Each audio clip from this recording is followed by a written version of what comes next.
And right now in studio, we're joined by jazz royalty. Ladies and gentlemen, the incredibly talented Gretchen Parlato. I was told I could say Parlato.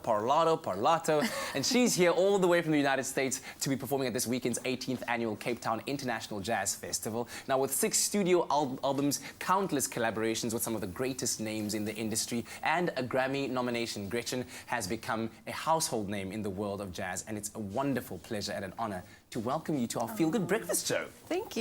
It's great to be here. You've been here since Sunday. How's your stay in Cape Town been so far? Beautiful, beautiful. It's a beautiful place to be. We've enjoyed the waterfront so far. Yes. And we'll see what else we can get in this visit. All right, fantastic. Yeah. Now, let's quickly talk about your music career, which, as we were speaking earlier on, started off in 2003 after many years of tutelage through school, through college, and honing your craft. What was that drive that kept you going through and wanting to perfect this craft of jazz? I think it initially started with being in a musical family. You know, I was born with musician and artist parents and extended family, and so just having that foundation of the arts and being an artist, being a valid profession and something that is that's justified, that's necessary and needed, has always been just a part of the core of knowing, like, this, you find your passion and what you love and work really hard, and that's just, you know, will keep you happy and successful in many ways. And that support and core that you had yielded great results, because 14 years later, we're talking about the numerous accolades that you've received throughout your career, including being receiving a 4.5 stars on the Downbeat Magazine, with your DVD hitting #1. Of course, the Grammy nomination, which we'll talk about shortly. But when you look at that 14-year span, what has been your biggest career highlight? Wow. And it's crazy that you say 14 years. I hadn't even thought about the number for a while.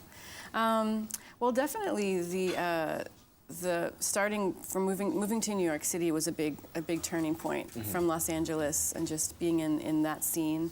There was a competition that I won called the Thelonious Monk Vocals Competition. That's every year a different instrument. So that was a big moment, and then that kind of snowballed to getting me in touch with the right team of people to push things forward.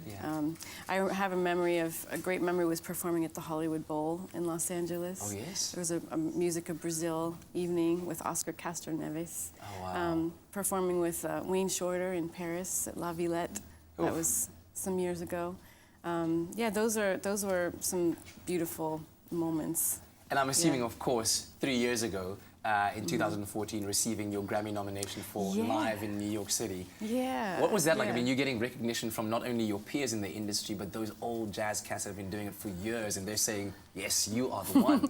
It was very humbling and surprising, you know, because especially being from LA, we know about the Grammys and that, you know, you hope that will happen someday, but I would never assume that would happen. So it was a nice surprise. I think I remember getting a text from Kendrick Scott, who plays drums on the project, and he said, "Congratulations!" And I didn't know what he was talking about, and we thought, "What is today? Let's see." And we kind of looked around and realized that that's what he was referring to. And yeah, it was great. It was a great experience to just be at the Grammys and have that energy, and, you know, didn't win, but that's okay. That's all right. You know? I mean, Grammy nomination in your CV, that is getting just up there amazing.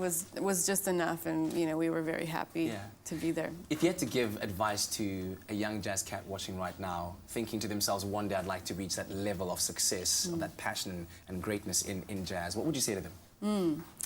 I think it has to come from some kind of fundamental core of really loving what you do and being honest and authentic, and finding what you do in the most genuine way, because nothing and no one can ever touch that and get in the way.